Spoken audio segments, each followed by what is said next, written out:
Assalamualaikum warahmatullahi wabarakatuh. Kami dari kelompok 2 ingin membuat simulasi mengenai aplikasi pembelajaran struktur data. Untuk UAS matkul struktur data, saya Arifa akan memulai simulasinya.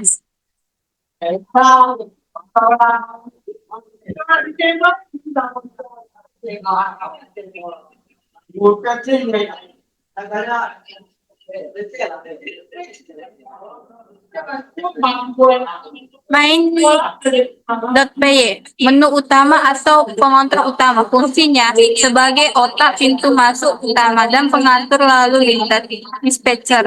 Jalannya program perannya saat program pertama kali dijalankan main.py akan memanggil fungsi di login.py.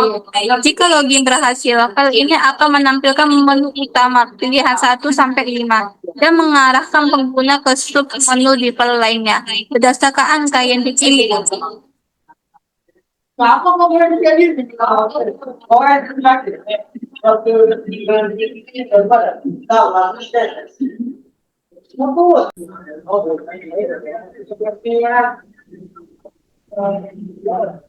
Baik, selanjutnya saya yang akan melanjutkan.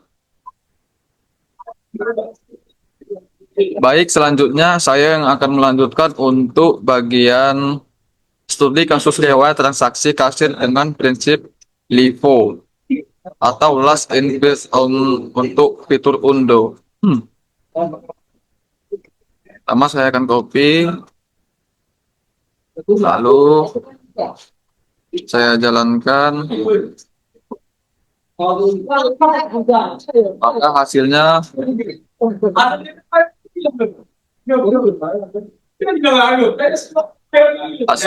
berhasil. Terlihat di outputnya kode exception successful. Fungsi kode di bagian file ini adalah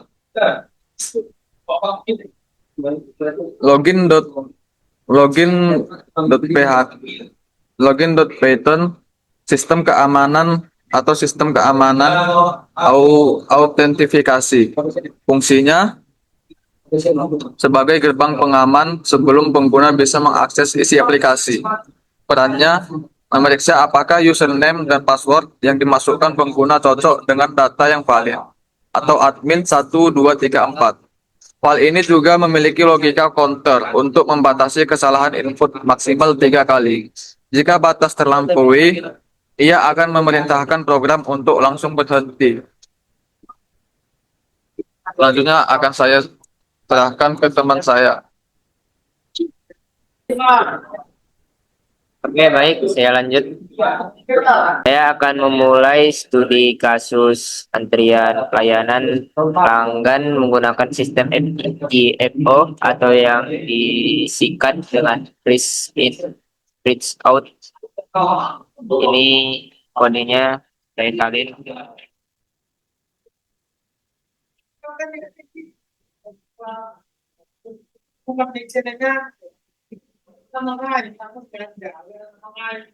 Terus kita ke sini. Ini saya hapus dulu semua. Saya klik delete. Jadi coding tadi saya pastekan ke sini.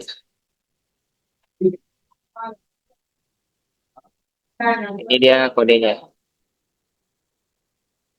Oke, selanjutnya saya klik run atau memulai. Nah, sini dia kodenya sukses ya, atau berhasil. Selanjutnya staf kasir Python atau simulasi struktur data tumpukan. Fungsinya wadah pembelajaran konsep stack dengan studi kasus riwayat transaksi kasir. Perannya mengajarkan pengguna tentang prinsip LIFO atau last in first out. Elemen data di dalamnya diatur agar transaksi yang paling terakhir memasukkan atau push akan menjadi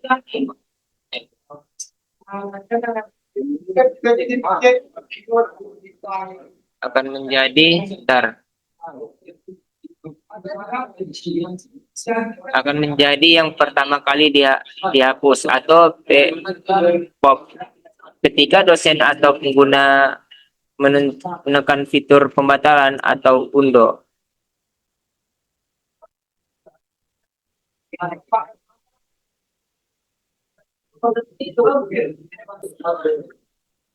Baik, selanjutnya saya akan menjelaskan simulasi yang akan dijalankan selanjutnya. Nah,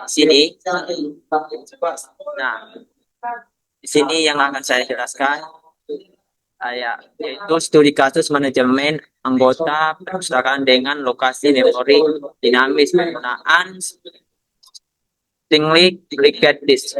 Nah, di sini ini udah ada, tinggal kita salin aja.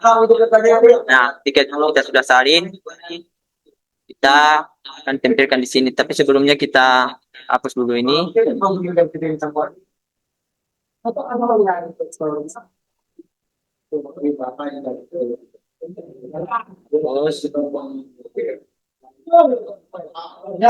Nah, baru kita tempelkan di sini. Ketika sudah tertempel dia, kita runkan aja. Nah, ketika sudah dia berhasil, di sini sudah ada bacaannya. Nah, sini penjelasannya yaitu Q antrian file atau simulasi struktur data antrean. Fungsinya wadah pembelajaran konsep Q dengan studi kasus antrian pelayanan pelanggan. Perannya mengajarkan prinsip FIOF atau freeze in freeze out.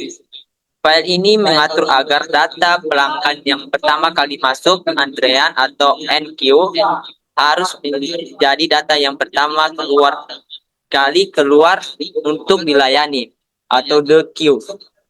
Di sini mahasiswa belajar logika antrean, bank atau loket tiket. Nah, selanjutnya saya akan menyerahkan kepada teman saya untuk melanjutkan langkah selanjutnya.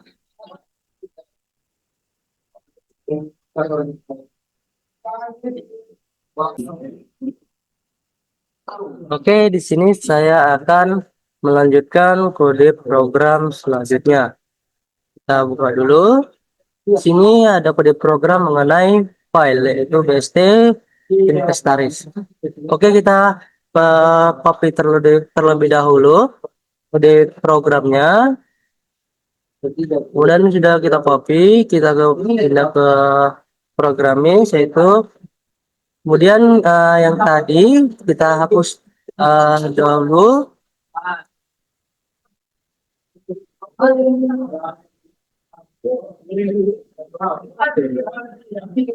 Kemudian sudah kita hapus, kita tempelkan di sini. Oke. Kemudian sesudah kita tempelkan kode programnya di programis, kemudian kita jalankan kode program yang sudah kita tempelkan. Kita klik aja, ini namanya run. Itu menjalankan sebuah kode. Oke, di sini sudah ada keterangannya mengenai kode execution successful. Artinya kode ini sudah berjalan seperti normal. Artinya kode ini sudah benar dan bisa dijalankan. Oke, di sini saya akan menjelaskan mengenai kode program ini, yaitu link list perpustakaan .py, yaitu simulasi senarai rantai. Fungsinya yaitu sebagai wadah pembelajaran single linked list, itu melalui studi kasus data anggota perpustakaan. Perannya yaitu berbeda dengan array yang kapasitasnya tetap. File ini mengajarkan bagaimana data disimpan secara dinamis menggunakan hubungan antar node. yaitu menggunakan pointer next. Di sini terdapat fungsi untuk menyisipkan data baru di akhir list, mencari ID anggota, dan menghapus keterkaitan node jika ada anggota yang keluar. Oke, demikian nanti akan dilanjutkan oleh teman saya.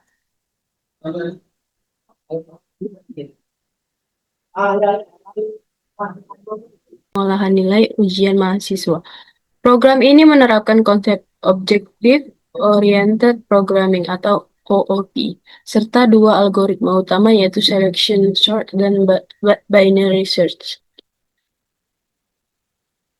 Yang pertama di bagian paling atas ini, saya membuat kelas mahasiswa. Di sini konsep OOP digunakan untuk membungkus data setiap mahasiswa yang terdiri dari NIM, nama, dan nilai menjadi satu objek. Saya juga menambahkan fungsi str di sini supaya saat data mahasiswa dicetak tampilannya rapi dan mudah dibaca di terminal. Semua data ini nantinya disimpan di dalam list yang bernama daftar nilai.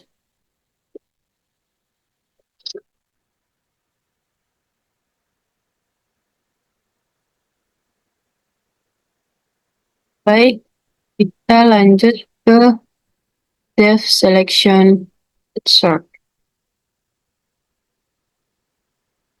Algoritma ini berfungsi untuk mengurutkan data mahasiswa berdasarkan nilai ujian secara ascending dari yang terkecil hingga yang terbesar.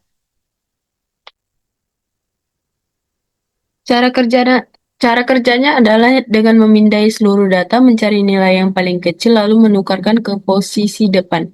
Proses ini diulang terus-menerus sampai semua data bergeser ke posisi yang benar.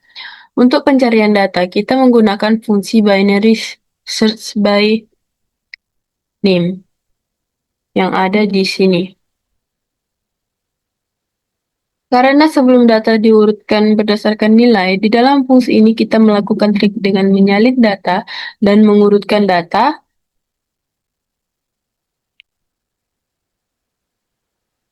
berdasarkan NIM terlebih dahulu. Setelah itu, algoritma akan membelah data menjadi dua bagian di setiap tahapnya untuk mencari NIM target. Cara ini jauh lebih cepat dibanding cara data satu persatu dari awal.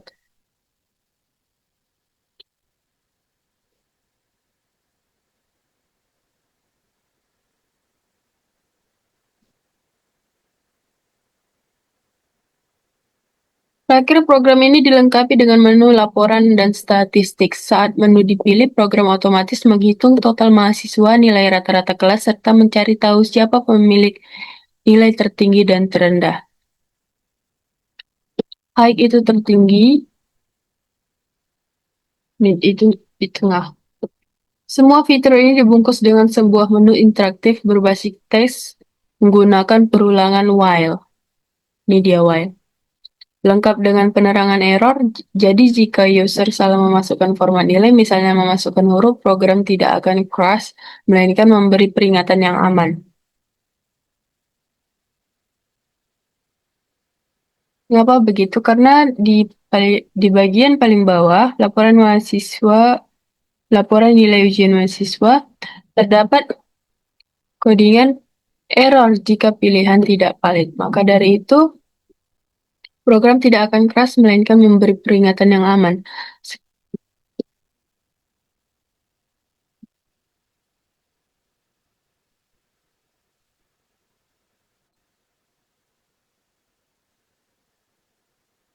Nah, di sini saya melanjutkan penjelasan sebelumnya. Sekarang kita masuk ke file utama dari aplikasi, yaitu main.py. Login, kasir, QUI, antrian, link list, perpustakaan, BSD, information, dan sorting search nilai.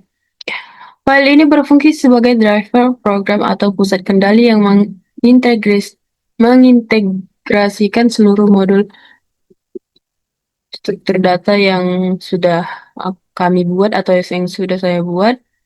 Di bagian paling atas kita bisa melihat ada beberapa baris perintah import.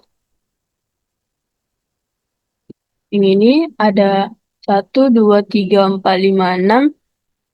Di sini kami menerapkan konsep modular programming. Jadi setiap materi struktur data seperti stack, queue, linked list, BST, termasuk sorting dan searching yang saya jelaskan tadi dipisah ke dalam file yang masing-masing. Di main PY ini kita tinggal memanggilnya saja agar kode terlihat rapi dan tidak menumpuk di satu file. Saat program pertama kali dijalankan, fungsi main menu yang ini tidak langsung menampilkan menu. Program akan mencegat pengguna terlebih dahulu dengan perintah if not. Yang ini if not. Login return. Artinya pengguna wajib melewati proses autentikasi di modul login. Jika login gagal atau dibatalkan, program akan langsung berhenti demi keamanan data.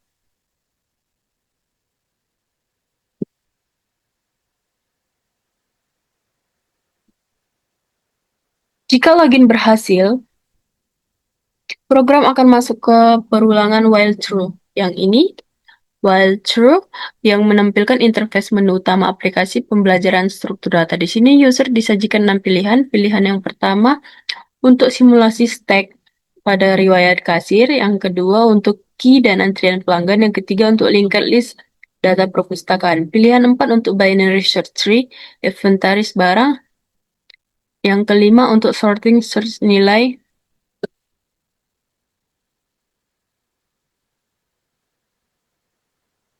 Mahasiswa yang kita bahas tadi.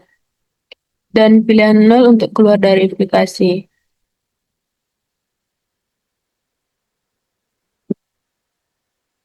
Di bagian ini, kami menggunakan perjabangan if, else untuk mengarahkan pengguna ke submenu sesuai angka yang mereka ketik. Kami juga sudah mengantisipasi human error.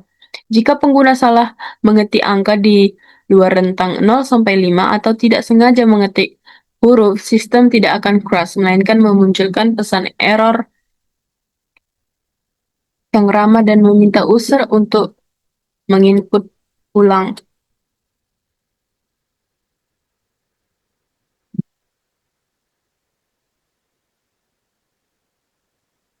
Nah, di bagian paling bawah ini if name, main menu, memastikan bahwa file main PY tidak bertindak sebagai gerbang utama saat aplikasi ini dieksekusi.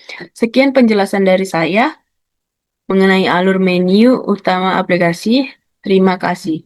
Baik, di sini saya akan menampilkan untuk hasil dari simulasi aplikasi kasir. Langsung saja saya mulai klik run. Lalu ketika dia minta username untuk login, username-nya adalah admin. Lalu password saya bikin satu dulu. Satu. Nah, maka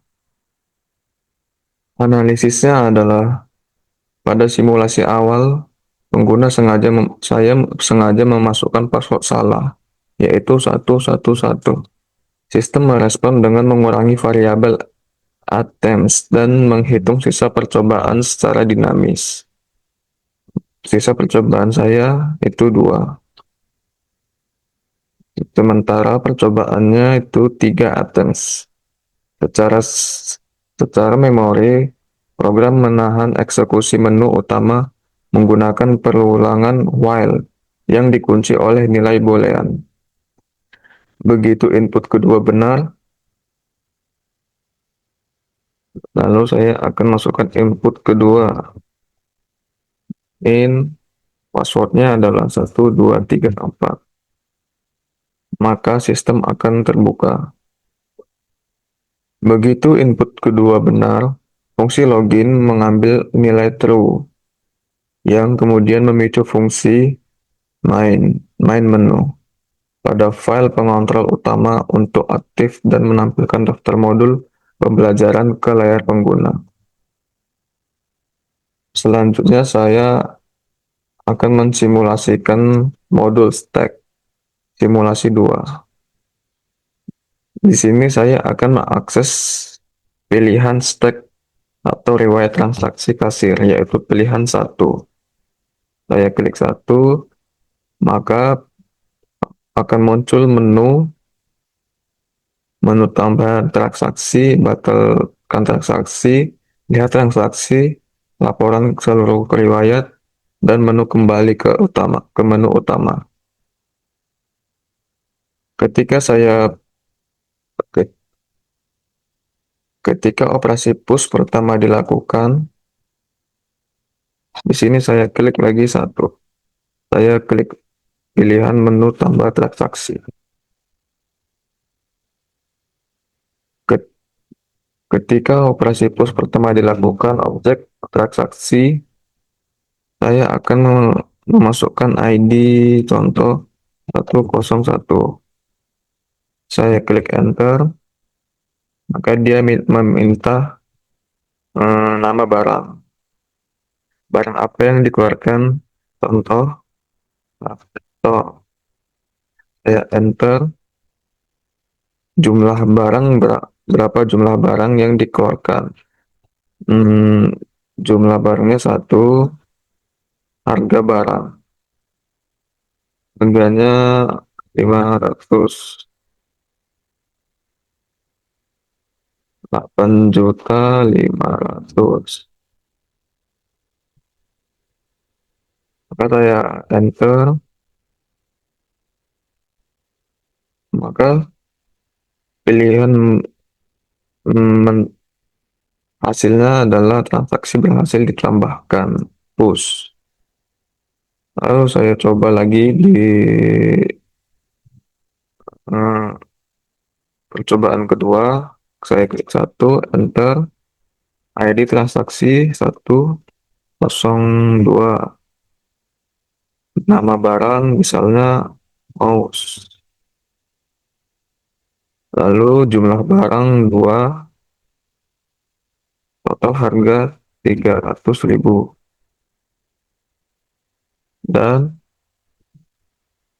untuk hasilnya transaksi berhasil ditambahkan. Analisis simulasi kedua, ketika operasi push pertama dilakukan, objek transaksi laptop masuk ke dasar list, indeks 0. Saat push kedua dieksekusi, mouse diletakkan di atasnya, indeks 1. Ketika pengguna memilih opsi 2, pop on the, program memanfaatkan fungsi internal Python untuk langsung mengambil elemen di posisi paling akhir. Di sini saya akan pilih menu 2, batalkan transaksi.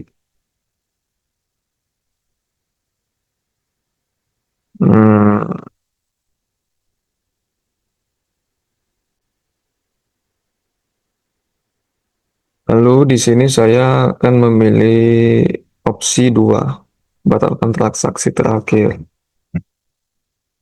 Maka untuk hasilnya tidak ada transaksi dibatalkan. Jadi ketika pengguna memilih opsi 2, program memanfaatkan fungsi internal Python untuk langsung mengambil elemen di posisi paling akhir. 1. Hasilnya transaksi mouse dikeluarkan dan dihapus terlebih dahulu dari memori. Output ini membuktikan secara mutlak prinsip LIFO atau last in first out, di mana data yang paling terakhir kali dimasukkan adalah yang pertama kali dibuang dari tumpukan. Selanjutnya ke simulasi 3, yaitu modul QUICKI atau antrian pelayanan pelanggan. Di sini saya kembali ke menu utama, yaitu 0. Nah, di sini di menu utama saya klik 2 ke pilihan QUICKI atau antrian pelayanan pelanggan. Saya enter, lalu saya coba tambah antrian, klik 1, Masukkan nomor antrian 101. Masukkan nama pelanggan, Raihan.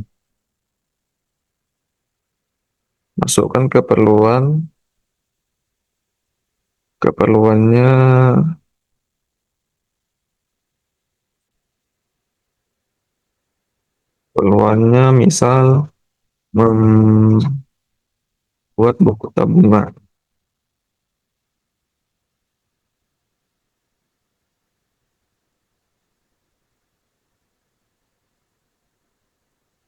Maka hasilnya pelanggan masuk antrian nomor 101. Lalu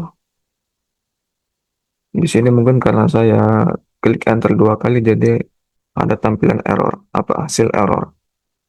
Lalu coba saya tambahkan lagi antrian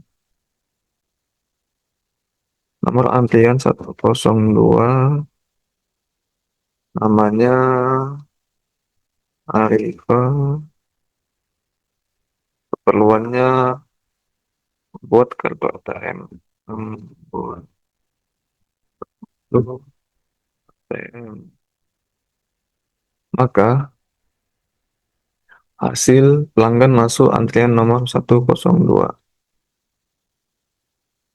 Lalu saya coba pilih menu 2, panggil pelanggan berikutnya. Menu 2, enter. Maka hasilnya melayani pelanggan nomor antrian 101, Raihan, keperluan membuat buku tabungan. Lalu saya coba lagi panggil pelanggan 2. Maka untuk hasilnya melayani pelanggan nomor antrian 102, Arifah, keperluan membuat kartu ATM. Untuk analisis hasil outputnya berbeda terbalik dengan stack. Modul ini mendemonstrasikan prinsip FIFO atau fetch in fetch out. Objek Raihan masuk terlebih dahulu, menempati indeks 0, disusul Arifah di indeks 1.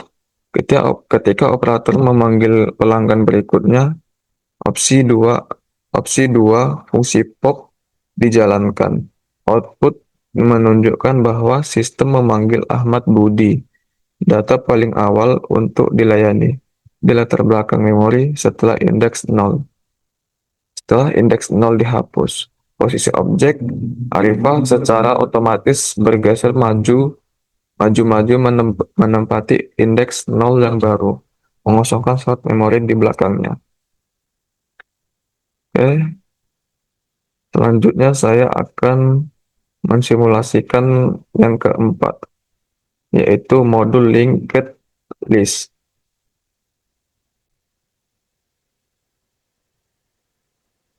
Nah, di menu utama saya akan memilih linked list atau data anggota perpustakaan. Ya, maka dari itu saya ketik 3, enter. Lalu untuk menu selanjutnya saya akan klik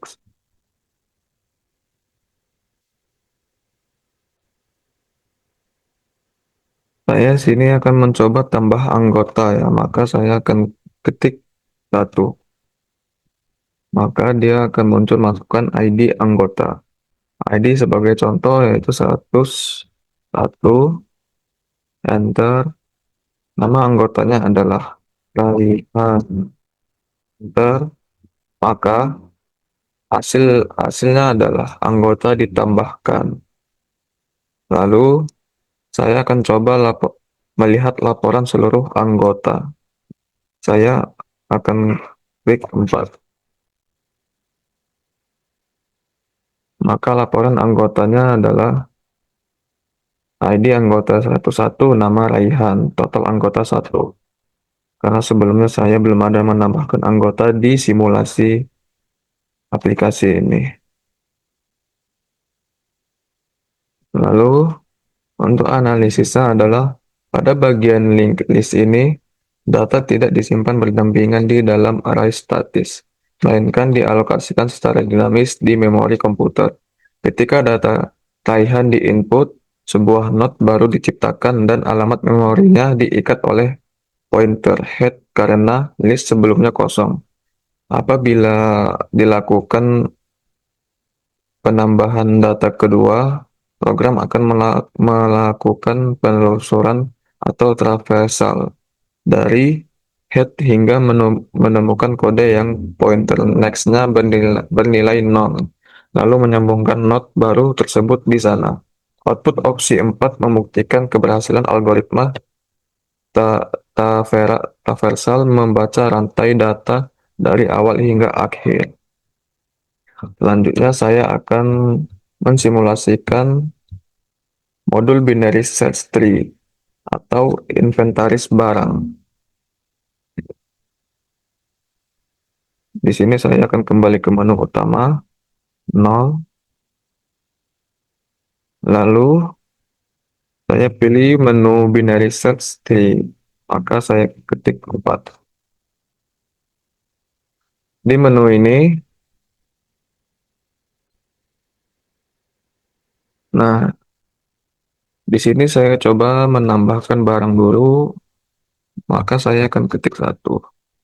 Kode barang contoh 50, nama barangnya meja, stok barang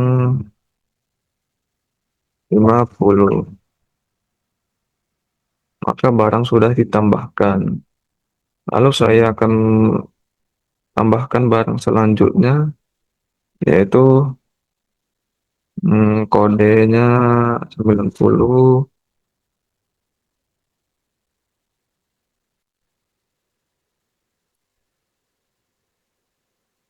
Lalu saya akan coba menambahkan barang kembali. Contoh, saya klik di sini, saya ketik 1 dulu untuk menambahkan barangnya. Kodenya 20.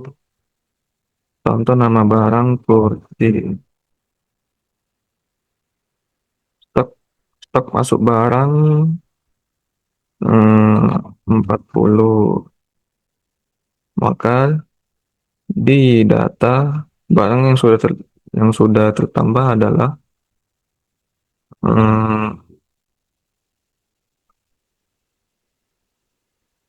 meja dan kursi. Lalu saya akan tambahkan kembali kode barang 30. Nama barangnya gayung.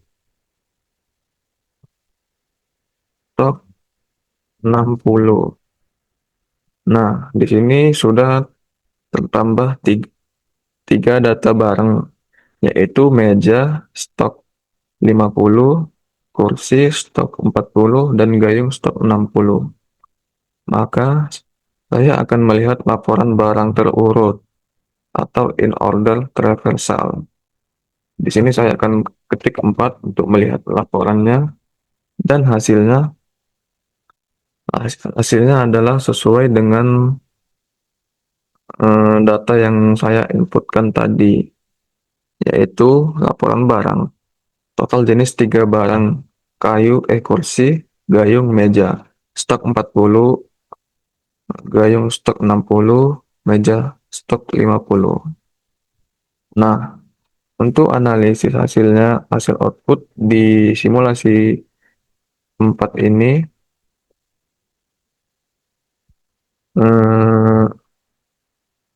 pemuatan data pada modul BTS ini mendemonstrasikan pembentukan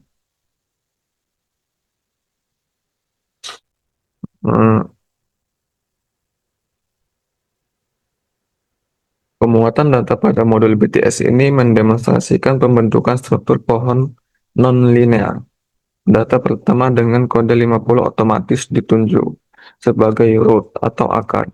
Saat kode 30 dimasukkan, algoritma rekursif mengecek bahwa 30 lebih kecil dibanding 50, sehingga ia dilempar menjadi anak cabang kiri atau left child.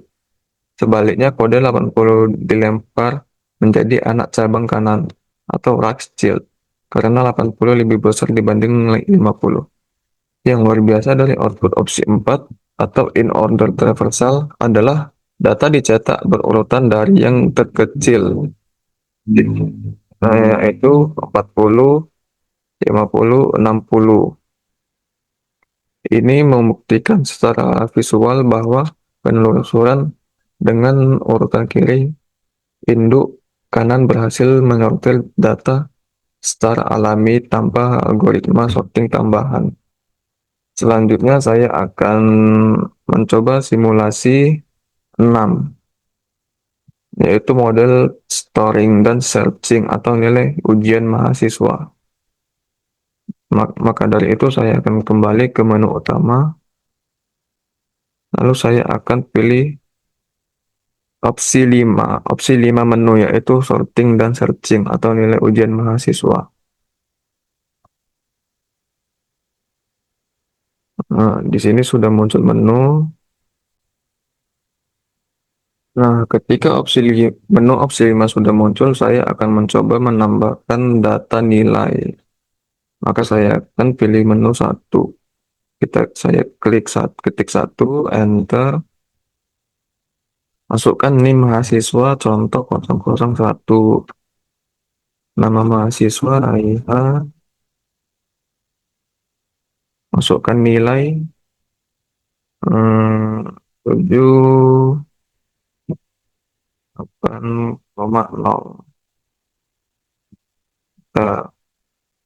Maka data sudah disimpan. Lalu saya coba menambahkan data nilai mahasiswa baru. Saya ketik 1, NIM contoh 002, nama Arifa, nilai 95,0. Maka data sudah disimpan. Lalu saya coba urutkan datanya. Maka saya ketik 2. Data sudah berhasil diurutkan berdasarkan nilai. Lalu saya coba melihat laporan dan statistik. Maka saya ketik 4. Nah, untuk data-data nilai mahasiswa sudah muncul di laporan menu opsi 5. Laporan nilai NIM Raihan 78,0. NIM Arifa 95,0. Jumlah rata-rata 2. Rata-rata 86,50, tertinggi 95,0, terendah 78,0.